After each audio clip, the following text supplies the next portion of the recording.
Well, Richard believed that diplomacy was the most human art form, that really what diplomacy was about was two people, the interaction between two people, and that you had to pay very close attention to the guy that you were negotiating with across the table, and study his body language, study basically do a kind of a shrink job on the guy, figure out what he was about, what his vulnerabilities were about, and play to those.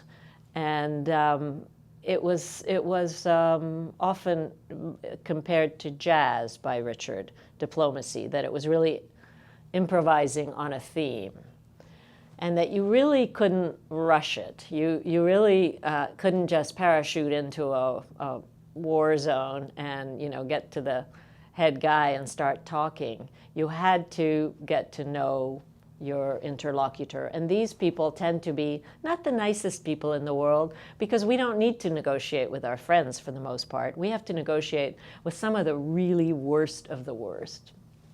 People who just days before were warlords, who were people who were trying to gouge each other's eyes out. And now suddenly you had them, you had their attention, and they were the only ones who you could make a deal with and who you could deliver, and not the nicest guys. So you had to be tough, obviously, because they were also taking your measure, but you also had to treat them as human beings. And Richard always felt that there was a deal to be had. You just had to find that deal, and you had to find common ground. But almost always there was a deal, because everybody has a stake somewhere. And the trick of the diplomat was to find that deal. And he was, of course, a great American patriot. So he believed that America was about more than its military. That America was, first of all, about a great idea and its values, and that diplomacy had, sad to say, become kind of subordinate to our military muscle. And Richard was all about trying to right that balance, that off balance, because he believed that there were very few conflicts in the world, and we're engulfed in a record number of conflicts at the moment. Very few of them really could be solved on the battlefield. That diplomacy had to be just as important. And okay, the diplomat doesn't have all the accessories, all the great, I want to say toys, but they're not toys. They are weapons of terrible destruction. The diplomat doesn't have that. Sometimes I would watch Richard and his partner in the Afghanistan-Pakistan negotiation, General David Petraeus, and they would both arrive to the same event. That is to say, Richard and I would arrive in a yellow New York taxi, and General Petraeus would come in a screaming stream of black SUVs, and out would jump, an entire battalion of aides carrying all the sound and light accessories with which the general made his PowerPoint presentation. And Richard would say, well, yeah, you see what I'm up against. We came in a cab. He came with 6 SUVs. And that, in a way, summed up the kind of off-balance between diplomacy and the military. The general, who was a great friend of Richard's, but he often referred to Richard Holbrooke as his wingman, which Richard really didn't appreciate. He would grumble to me, since when did the diplomat become the soldier's wingman? something's wrong here. And I don't think that has changed in the last few years. I think our kind of go-to position is to militarize the conflict, and I don't think that's ultimately in our interest. It really what it does is it creates more enemies than friends for us. Well, unfortunately, we haven't really had too many examples lately of the kind of all-in devil take the hindmost, spending every bit of what the diplomat has at the negotiating table. That kind of high energy, creative diplomacy. Honestly, I can't think of too many since Richard. People who were really willing to give of their last measure to get a deal. And of course, you can't do it without at least the threat of force. You need to have the commander-in-chief backing you sufficiently in your negotiation so that you can use the threat of force with whomever it is that you're negotiating with and not be second-guessed back in Washington.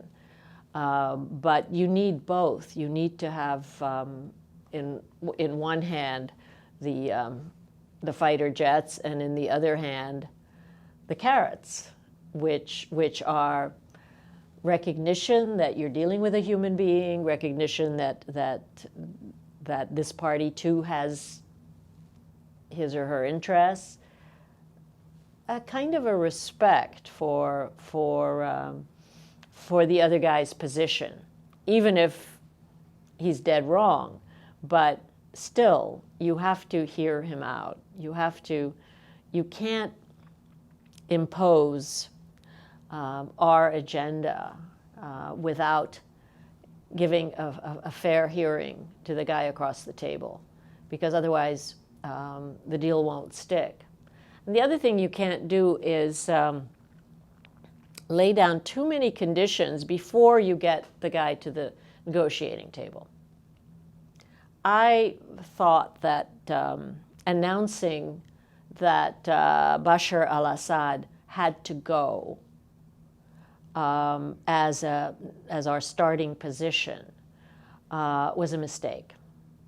It's certainly not the way Richard would have done it. I think you get the guy to the table. And as he got Slobodan Milosevic, one of the great monsters of the 20th century, but you get him to the table.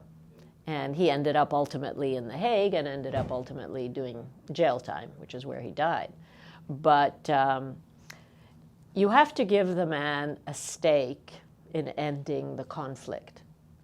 If you tell the guy that your departure is our starting position, then he will, as Assad has, fight to the last Syrian to hang on to his position because he's got nowhere to go. So you also need a buy-in from more than the guy who's caused all the problems. You need a buy-in from the region. All the people, all the stakeholders in the region. Let's, for the sake of argument, stay with Syria and Iraq, because of course ISIS has presented us with just a jaw-dropping problem, and it happened so fast, and frankly, it's caught us pretty flat-footed. To deal with that problem, you really need all the stakeholders at the table, whether or not you think they're swell people who you'd want to take home to your mom. They're not. They're, some of them, pretty awful people who really don't care much about their own people. To me, one of the lessons in spending time in Dayton while Richard was negotiating an end to the Bosnian War was getting to know those recent warlords, Slobodan Milosevic, Alija Izbegovic, Franjo Tudjman, the local chieftains. They were not statesmen, any of them. There were no good guys. They were just lesser bad guys. Was how little interest they had in their own people.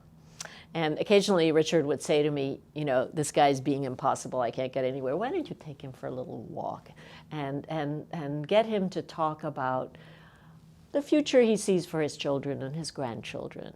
And so that was my little assignment. Well, these guys weren't that interested in their grandchildren's future. They knew only one thing, power. And that was the one thing they didn't want to give up. And, you know, we're sometimes very naive about thinking that everybody is like us. Well, they're not. People who have once tasted unlimited power where everybody's afraid of them, for some people that goes right to their head. And they do not want to give it up at any price. And that is where the genius of diplomacy has to come into play. So how do you get such a person to lay down his weapons and to trust in the future that you're selling him? And it's a long process, and it is a very human process. And I think it's the reward from successful diplomacy is unlimited. It's the difference between war and peace. It's the difference between having a civilization, a culture, survive or not. The example of the diplomacy that prevented the destruction of Paris in the last days of World War II. Pure diplomacy. The difference between an all-in diplomat who persuaded, in this case a Swede named Raoul Nordling, who persuaded the Nazi commandant with orders to destroy. I mean, you think about it. No Notre Dame, no Pont Neuf, no Louvre, you know, all the great monuments of that civilization would be gone. I mean, it's jaw-dropping. And why are they still standing? Why do we all still rush to Paris? Because of this one pure act of diplomacy, a night of persuasion, human to human. That's diplomacy. And without it, you're just dropping weapons, and you cannot possibly achieve a lasting peace. You could get a short-term one. You know, I mean, if you bomb a place into the Stone Age, you know, for a while they're down and out, but they will come back to bite you.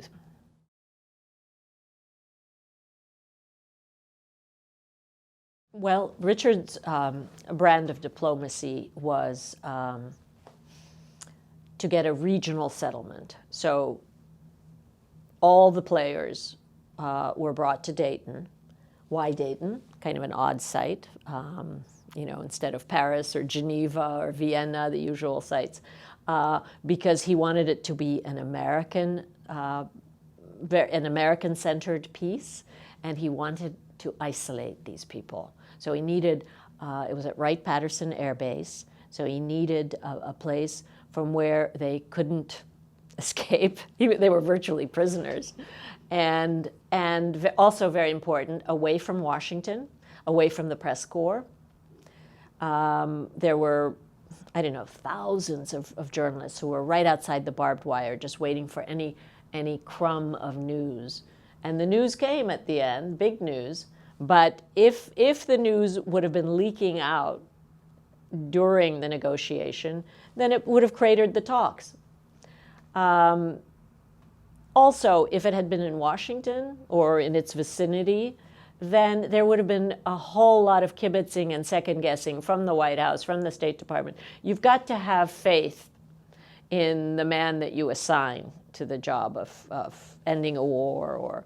And President Clinton had faith in Richard and came once or twice, checked in, as did the Secretary of State of the day, Warren Christopher. But other than those occasional check-ins, Richard was pretty much running the show, and using his ability to really kind of psych out these guys and figure out what made them tick. And sometimes he would throw fits when things weren't going well, but even those eruptions were rehearsed. I was there the night before when he'd rehearse. Okay, if he says this, I'll do that, and jolt him into, get his attention back. And when things were, when these guys started reverting to type, and by reverting to type, I mean their inclination was, let's go back to the battlefield, because that's basically all they knew. Richard threatened to call off the talks and told his team to pack their bags and put the bags very conspicuously outside the door for collection. And just, you have to demonstrate that two things. One, that you are 100% committed, so you're not just fooling around here, but that you are prepared to walk away. And they all knew that this was their last best shot.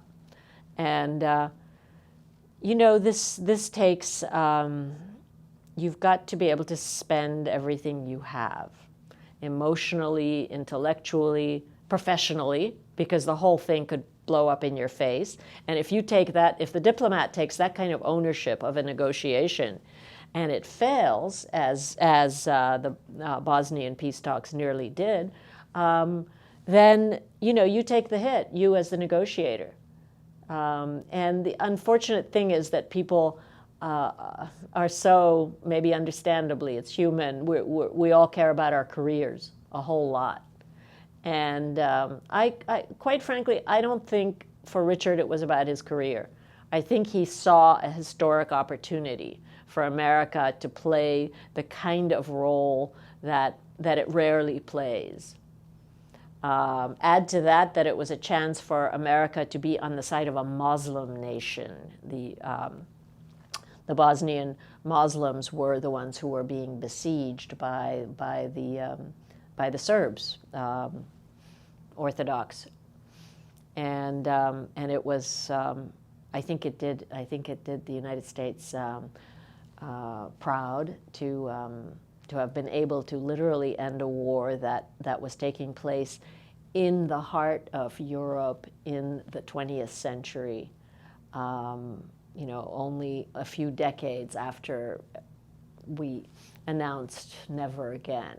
Well, never again turned into here we go again in Bosnia with the genocide of the Muslims by the Serbs.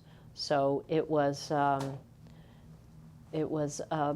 historic opportunity, but without a really creative and very bold diplomat, all the bombs at our disposal would not have ended that war, not in the long run. And now we're 19 years since the Balkan Wars, and not a shot has been fired in anger in Bosnia, and that's quite an achievement. It's not peace is never perfect. It takes at least a generation for the invisible wounds, the psychic wounds of war, to heal, but nothing can happen while the guns are firing. And you just create another generation of people who are either full of rage, hate, ready to do anything to get even, or among the walking wounded, So, you know, war is war, even with, you know, the most sanitized high-tech weaponry, which drones have afforded us. It's still people who are getting killed.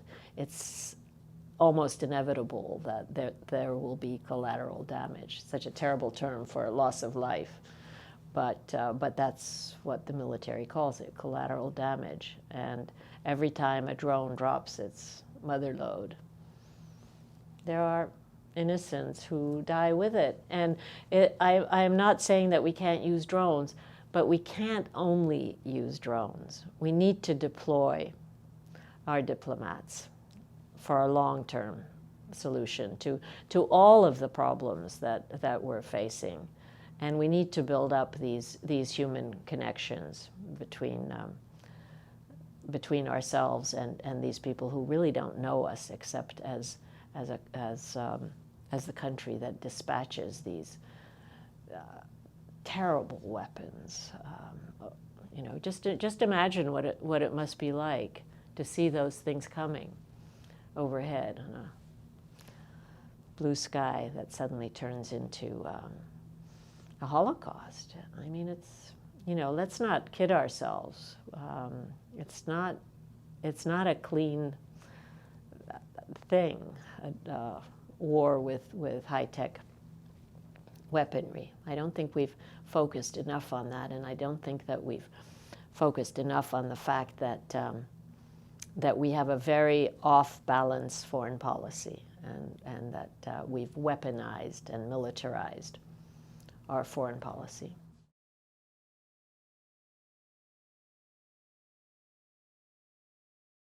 Well, diplomacy at its most meaningful is a high-risk proposition. I'm talking about diplomacy where you're trying to end a war, because you can't do it remote control. You can't, just as a journalist can't cover a war from in his pajamas from home. A diplomat can't stay in his office in Washington. He's got to go there, and he's got to get to know these people, and he's got to build up relationships with these people. And it's a very dangerous world now. Well, I mean, always was to a certain extent, but perhaps more than ever now. And I don't know, the perks are, I think the greatest perk is the tremendous pride of being called on to represent your country. It's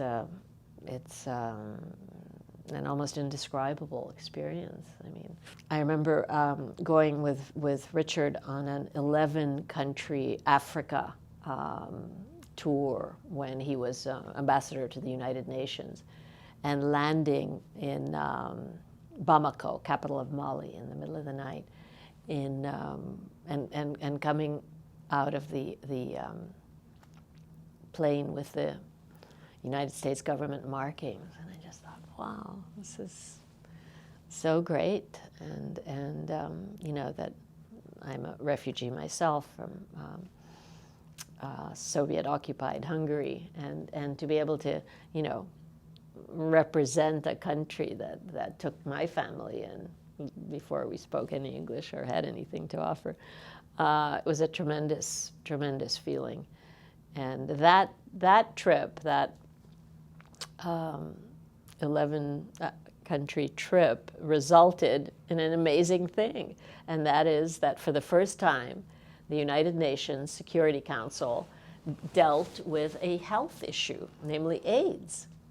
The Security Council had heretofore only dealt with security issues, but Richard, because we were everywhere we went, we were coming face to face with the scourge of AIDS, and it was basically killing a whole generation of Africans, and there wasn't a central place from where policy was directed, and Richard, typically in his most persuasive style, persuaded the the Security Council to deal with AIDS as a security issue. And it made a absolutely critical difference in how AIDS has been dealt with. And AIDS is, of course, still a terrible disease, but it's no longer killing a generation.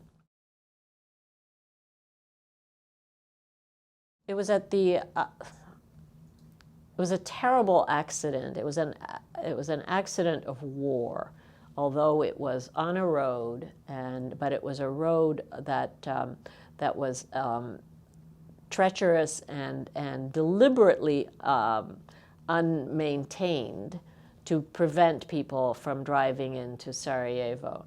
And Milosevic wouldn't let Richard and his team land at their plane at the Sarajevo airport. He wouldn't give them safe passage. And of course, Richard had to get to Sarajevo to begin the negotiation. And so they took this road, and tragically, one of his, there were 3 armored personnel carriers that his team was in, and one of them rolled down the Mount Igman, and 3 of Richard's team members perished in that accident, and it was a devastating blow to the effort. And Richard brought the coffins back the next day, and they were buried with full military honors at Arlington, and he returned the same day, went right back. And then basically I didn't see him till he brought all the guys to Dayton 6 weeks later.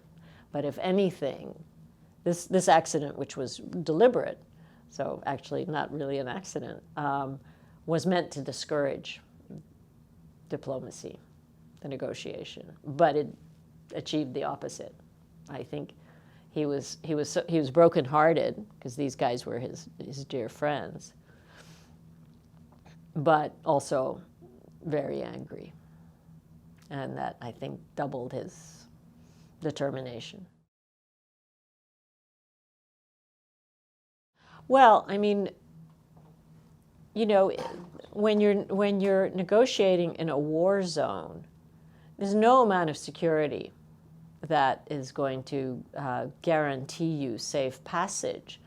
I mean, Richard very rarely talked about that, but I would hear it on the news that his plane was shot at over Waziristan in Pakistan. I heard it on NPR,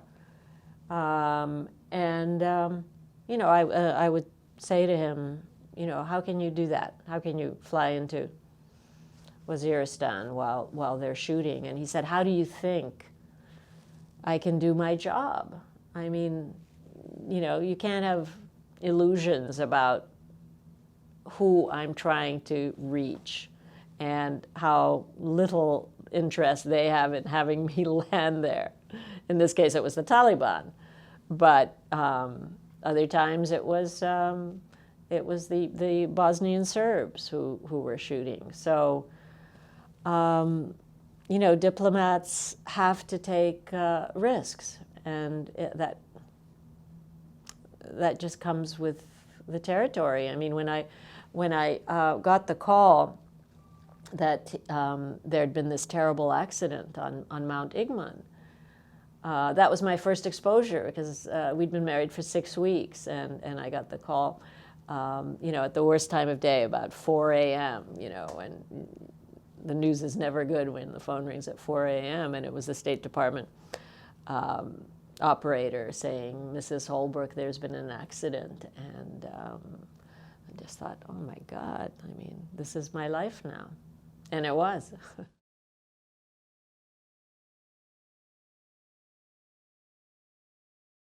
Well, Richard had been a diplomat, a negotiator specifically, since Vietnam. His first negotiation was the Paris peace talks, which ultimately did end the war in Vietnam. He was in his 20s then, and learned from the best. Richard was blessed with the greatest mentors. He had as his mentors Clark Clifford, Dean Rusk, Henry Cabot Lodge, Cy Vance, Averell Harriman, and he paid very close attention to how they ended the war in Vietnam, how they negotiated that. Subsequently, he became good friends with Henry Kissinger, too. They sparred a lot. They had different philosophies. Henry thought that Richard placed way too much emphasis on human rights. And in fact, the Dayton negotiation was, as far as I know, the first time that an American negotiated peace treaty had a human rights component in it. And he was very proud of that. He saw that. He saw the Balkan negotiation as sort of the culmination of all the lessons he had learned from Vietnam onwards. And of course, the challenge in Afghanistan, which was his last diplomatic post, Afghanistan and Pakistan, was in some ways even greater. And he was inching his way toward what he hoped would be a negotiated settlement to that war, because Richard never felt that you could end any war on the battlefield. He was very much influenced by the success that he had had in the Balkans in his work in Afghanistan. Unfortunately, he died in the middle of that, but I think that the fact that we have been able to, God willing, leave that war zone and again, knock wood, I hope this is wood, without a major eruption following us. I think Richard, the two years of diplomacy that he put in there, particularly in Pakistan, where he felt that American diplomats had not sufficiently engaged with Pakistanis, that he used to say, we treat them like it's a one-night stand. I'm going to treat them like there's marriage at the end. And again, it was his notion that you had to treat people with dignity. You don't get good results if you just browbeat them. He's famous for browbeating, but in fact, he made friends with most of the people that he negotiated with. Some of them he didn't want as friends, but I think they understood that this was a guy who was giving everything he had to the negotiation, and I think even war criminals had grudging respect for that, and the fact that he wasn't so worried about his career and his next gig. I mean, there are plenty of diplomats who are in it for, this is a nice way to spend your time, and have, they don't make big mistakes necessarily. They tend to be, but nor do they have very much to show for their efforts at the end of the day. Yeah, he started off as a physics major, as a matter of fact, and his best friend in high school was Secretary of State Dean Rusk's son, David.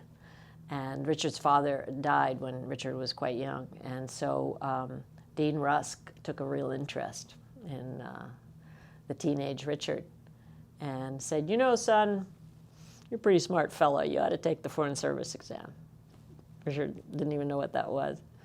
But so the week he graduated from Brown University, he took the exam and passed, and youngest person ever to pass it. And several months later, he was in Saigon. And he loved cultures. There was no culture on the face of the earth that he didn't want to get to know better. I mean, we never traveled anywhere as tourists because Richard loved to get inside the, what makes these people tick. And I think if you have that kind of an interest in your your fellow inhabitants of this very small planet, that automatically gives you a leg up in diplomacy. Whereas if you just go to these outposts and stay in the little American colony, which can be very comfortable, got all the comforts of home, I don't think you get too much out of it, nor do you have much to show for your trouble. But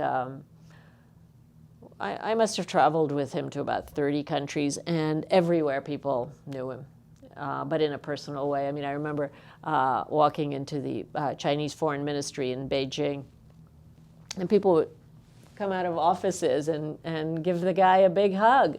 And I didn't know Chinese diplomats hugged. But, they remembered Richard from when he was a young whippersnapper, when they were young whippersnappers. So, in other words, if you put in all those years in the field and treat people with the dignity that you want to be treated, gives you a real advantage over people who just kind of fly in and, full of their importance and full of America's importance. I mean, of course, we're still the biggest guy on the block. Maybe not, but anyway, that position is a little bit shaky now. But certainly the Chinese are giving us a good run for our money. But if you don't act like you know all the answers and we're here to tell you this is how it's going to be now, folks, you just have a much better chance of getting what you want. And diplomacy has been defined as getting people to do what you want without them knowing that that's why they're doing. I mean, it's not as simple as it looks, not only because it's dangerous, because we live in an increasingly dangerous world, but also because you've got to pay close attention to who you're talking to. And Richard was a master at that.